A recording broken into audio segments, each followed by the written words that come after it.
Joe Rogan is transitioning from YouTube to Spotify. What do you think I meant?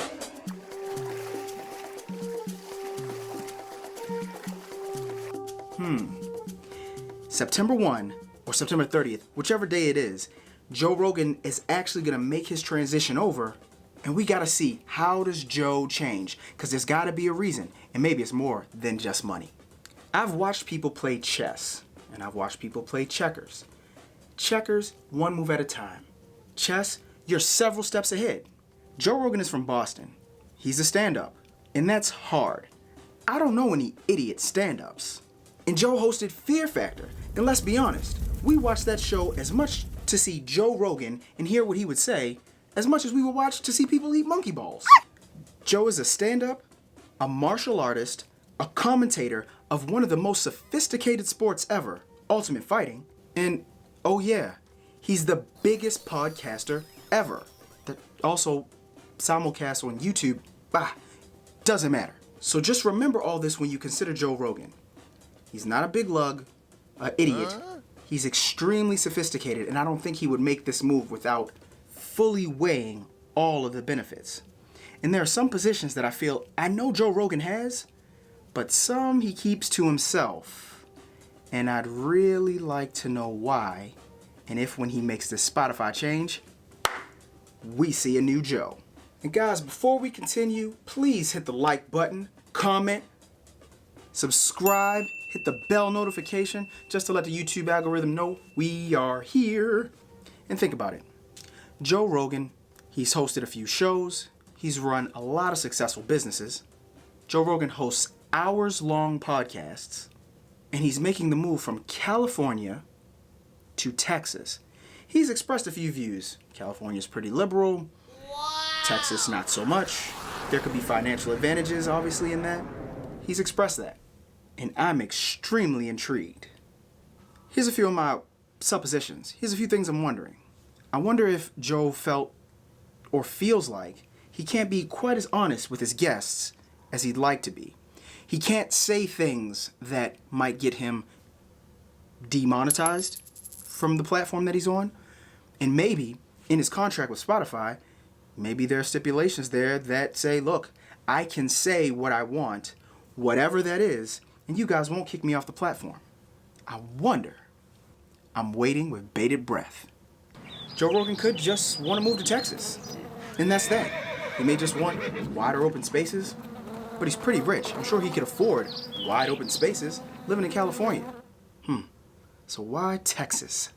I don't know, but all I know is Joe is not an idiot. And to further intrigue me about this move, he's removing everything from YouTube. I know that's got to be a part of the contract with Spotify. I get that. But to not leave the old stuff up, that's money that you could be making in ad revenue, just leaving it there and just letting that dog eat. But he's taking it all down. But I get it. Spotify, they want Spotify to be the only place you come to get Joe Rogan stuff, and they can probably market other things to you because the only place you can go is Spotify to see Joe Rogan's podcast. And I think if this is Joe Rogan being at bat, he's taking a Dave Chappelle move, walking away from Comedy Central, or saying, I'm going to put my stuff up on Netflix, and it's a cash and carry sort of thing. Pay me $20 million, I'll put this over here. Pay me this, I'll put that over there. And it seems like Joe is sending a hell of a message to one of the biggest companies in the world, Google. I hope you're listening, because if Spotify maybe, just maybe, provides a platform that actually does let you express yourself, whatever your views are, I never thought someone may be able to come along and dethrone a company as large as Google. But with power moves like this from chess players like Joe Rogan, I don't know. I'm intrigued. Hey, and down below in the comments, let me know if you think that Joe Rogan is making the best move and what you think he might do. Type something like, big changes coming, or no changes at all, down in the comments section. Anyway, back to Joe. Joe Rogan has had some of the biggest guests on his podcast. And to take them along with him, all of that content, I'm really intrigued. Think about it. People like Elon Musk, Come on, you know who he is. Alex Jones, huge personality, big conspiracy theorist. Dan Bilzerian, he's an overall cool guy. Ben Shapiro, another cool guy. He's had Edward Snowden, the whistleblower, on his podcast. Neil deGrasse Tyson has been on twice. He's a scientist. I don't know what Neil deGrasse Tyson doesn't know. Michael Osterholm, he's one of Joe's top 10 guests. He's an American professor. I didn't even know who the guy was. But watching Joe Rogan, I got to learn about him too. We all know Mike Tyson, the boxer, and the overall incredible personality that he is. Bernie Sanders, plenty of other politicians. Joe Rogan, when you think about it, he's a lot like Larry King, Howard Stern, Oprah Winfrey, the Johnny Carsons, Barbara Walters, Howard Cosell, the Jim Grays and the Bob Costas, the Bryant Gumbels and the Diane Sawyers. Joe Rogan is on the Mount Rushmore of all those people, as far as I'm concerned. Epic people, epic interviews. He's had upon hours, upon hours, upon hours, every single day with some of the most interesting, influential, educational, diverse set of opinions that any of us has ever seen when you really think about what he logs.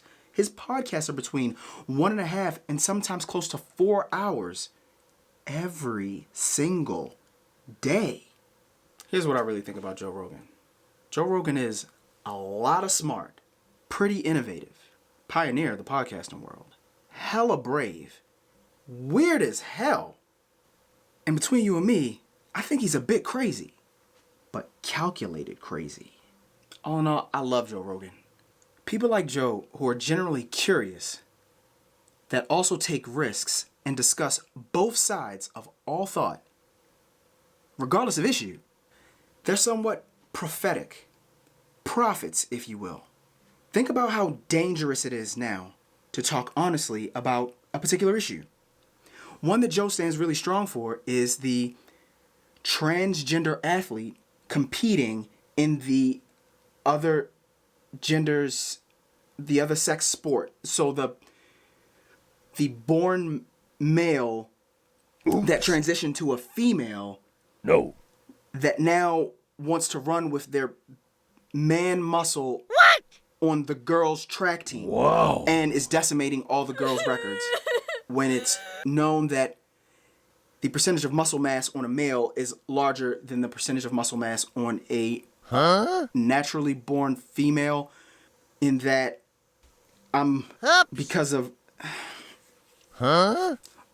That's why you listen to Joe Rogan, because he won't mess that up.